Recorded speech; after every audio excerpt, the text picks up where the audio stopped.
हमने accounting standard 10 में already discuss कर लिया कि इनिशियल रिकॉग्निशन करने के लिए दो कंडीशंस होती हैं, जिसके अंदर प्रोबेबल होना चाहिए कि फ्यूचर इकोनॉमिक बेनिफिट्स होने चाहिए और कॉस्ट भी रिलायबली मेजर होनी चाहिए। फिर हमने डिस्कस किया इनिशियल मेजरमेंट। तो इनिशियल मेजरमेंट किस पर होती है? ये एट कॉस्ट होती है। फिर उसके अंदर हमने बताया कि अगर हमने ये एक्सचेंज कर रखे हैं तो क्या होगा, अगर हमने अक्वायर कर रखे हैं तो फिर क्या होगा, या अगर हमने अपने पास कंस्ट्रक्ट कर रखे हैं तो फिर क्या होगा। उसके बाद की बातें हमारे पास पेंडिंग थी, हालांकि मेजर पार्ट स्टैंडर्ड का इसी में कवर हो जाता है। मुझे ये बताओ, सब्सीक्वेंट रिकॉग्निशन की भी कंडीशंस होती हैं। सब्सीक्वेंट रिकॉग्निशन की भी कंडीशंस है। रिकॉग्निशन का मतलब क्या हो गया कि किताबों में लेकर आना है, तो क्या फिर से हमारे पास इंक्रीज होना चाहिए इन FEB over previous standard of FEB। भाई जो तुमने पहले सोचे थे उससे क्या होना चाहिए, इंक्रीज होना चाहिए।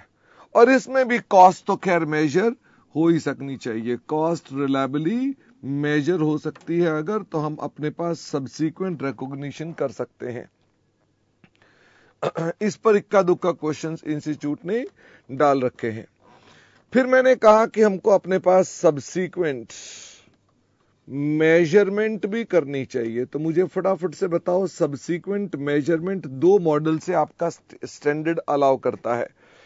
कौन कौन सा मॉडल है? एक का नाम है कॉस्ट मॉडल और एक का नाम है रीवैल्यूएशन मॉडल या fair value model. Cost model में हम अपने एसेट को किस पर रिकॉर्ड करते हैं? कॉस्ट माइनस डेप्रिसिएशन, जो आपकी एक्यूमुलेटेड डेप्शन है। तो हमारे पास क्या निकल आती है? बुक वैल्यू, जिसको आप कैरिंग अमाउंट भी बोलते हैं। तो हम अपने पास उसी को बैलेंस शीट पे दिखाते हैं। रीवैल्यूएशन मॉडल में हम क्या यूज करते हैं? इंस्टेड ऑफ कॉस्ट हम क्या यूज करते हैं? Fair value. क्या हर 31 मार्च को फेयर वैल्यू चाहिए? हर इशू किसी भी एसेट पर अप्लाई कर सकते हैं। क्या हम अपने पास जब रीवैल्यूएशन मॉडल लगाएंगे तो फेयर वैल्यू हर 31 मार्च को चाहिए? The answer is no. इसका मतलब इसको रेगुलर 31 मार्च पर करने की आवश्यकता नहीं, नीड नहीं। तो इसका मतलब क्या ये फेयर वैल्यू पुरानी भी हो सकती है? हां। तो क्या इस फेयर वैल्यू पर हम डेप्रीसिएशन लगा देते हैं? Depreciation on fair value. तो क्या इसका भी कैरिंग अमाउंट निकल आता है? The answer is yes. ध्यान देने वाली बात यह है कि आप जब भी अपने पास फेयर वैल्यू मॉडल लगाएंगे तो क्या होल क्लास पे लगाना पड़ेगा? फटाफट से बताओ। इसका मतलब जब भी लगेगा ये पूरी की पूरी क्लास पर लगेगा। अगर वैसे ये पूरी क्लास पर होगा तो क्या कॉस्ट मॉडल भी अपने आप बाय डिफॉल्ट वो भी होल क्लास पर ही होगा? फटाफट से, मॉडल ही दो हैं, एक को मैं कह रहा हूं इसको तब लगाना तो पूरी क्लास पर, वरना मत लगाना। तो यही चीज यहां पर ऑटोमेटिकली हो जाएगी। ठीक है। होल क्लास का मतलब क्या है? जिसके अंदर सभी एसेट्स जो हैं, all assets have same function oblique nature oblique use, जो एक जैसे हैं उन्हीं की बात करेंगे। ऋषि बेटा आप समझ क्यों नहीं रहे कि अगर आपने पूरी के पूरे एक क्लास को इसमें ले लिया तो जो बची हुई क्लास है वो इसके लिए हो गई, तो रहेगी तो क्लास की क्लास ना। इसका मतलब इंडिविजुअल एसेट कहां आ जाएंगे उसके अंदर?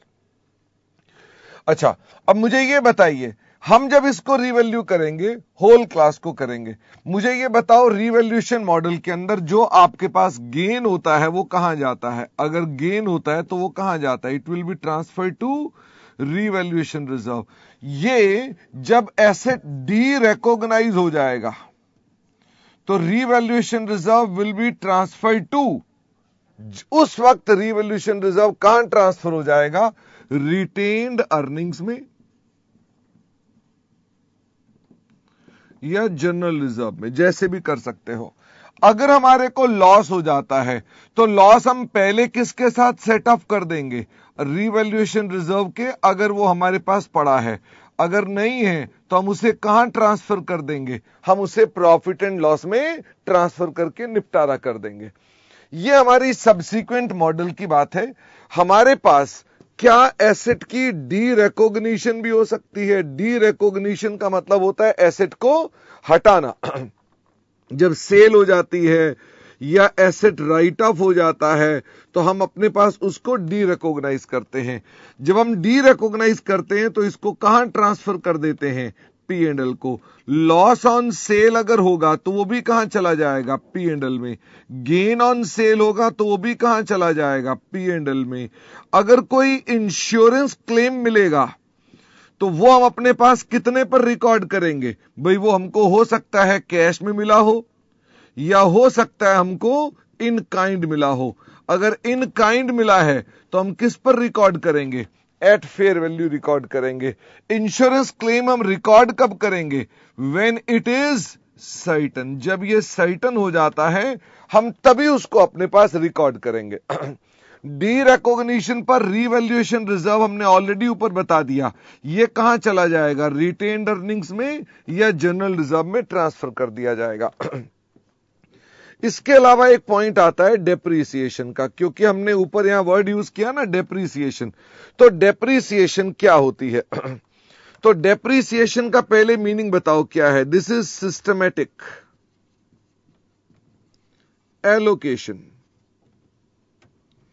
of depreciable amount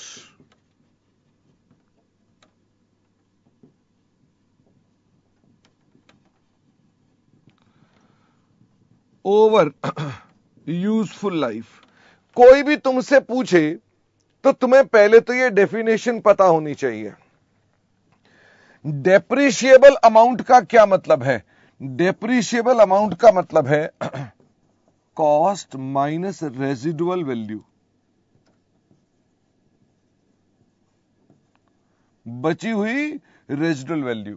अच्छा, सिस्टमैटिक एलोकेशन का मतलब क्या है? अप्लाई एनी मेथड, कोई मेथड लगाओ जिसके साथ आप डेप्रिशिएबल अमाउंट को राइट ऑफ करोगे। कितने में राइट ऑफ करोगे?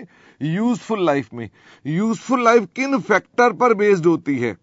यूजफुल लाइफ के कौन कौन से फैक्टर्स हैं? Expected wear and tears, expected usage, ठीक है। फिर जो हमारी लीगल लिमिट्स हैं, जो हमारी कानूनी लिमिट है, तथा ऑब्सोलेसेंस ऑफ टेक्नोलॉजी, हमारे पास उसकी टेक्नोलॉजी की ऑब्सोलेसेंस है। हम जब डेप्रिसिएशन लगाएंगे तो सबसे पहले हमें क्या करना पड़ता है? सिलेक्ट करना पड़ता है मेथड्स। ये मेथड कौन सा होगा? अगर आप अपने एसेट का यूसेज जो कर रहे हैं, वो यूसेज क्या कर रहे हैं? इवन, तो आप कौन सा मेथड लगाएंगे? Straight line. अगर ये अनइवन है तो आप कौन सा मेथड लगाओगे? Any other method. फिर आप कोई भी मेथड लगाओ, WDV, सम ऑफ डिजिट या जो भी है। इवन मतलब कंसिस्टेंट भी लिख सकते हैं। उन बच्चे ने कहा क्या कंसिस्टेंट भी है? The answer is yes.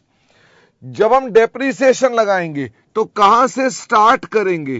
Put to use की डेट से या रेडी फॉर यूज की डेट से? रेडी फॉर यूज की डेट से स्टार्ट करेंगे और सीज कहां पर कर देंगे? कहां बंद कर देंगे? When asset is derecognise. क्या एक्चुअल यूसेज आपके काम की है कि बेकार है? Actual usage is not relevant.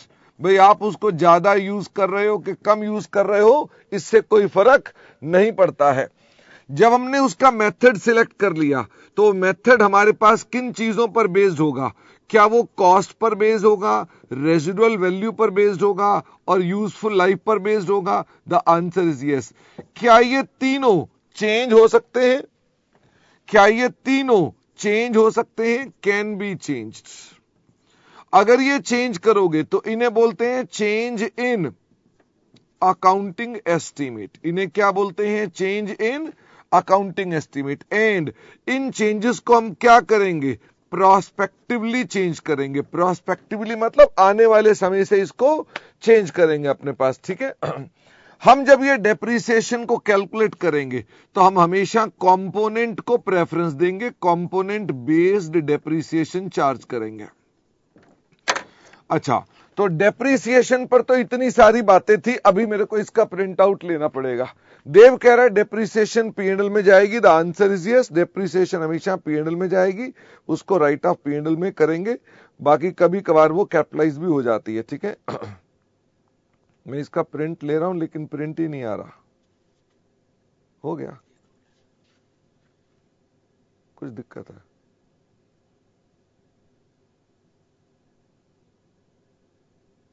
हो गया।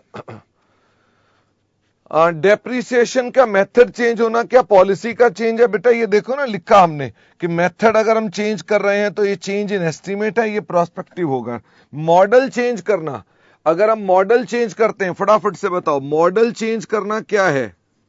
Model change is policy change.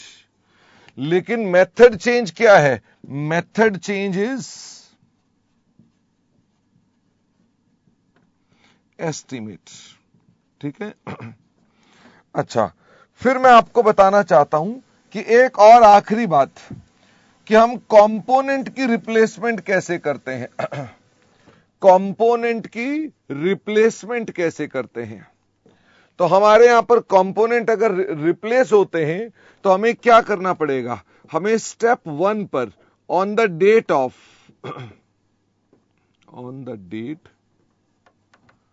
Of replacement मुझे क्या करना पड़ेगा? ओल्ड कंपोनेंट की कॉस्ट या बुक वैल्यू, ओल्ड कंपोनेंट की बुक वैल्यू शुड बी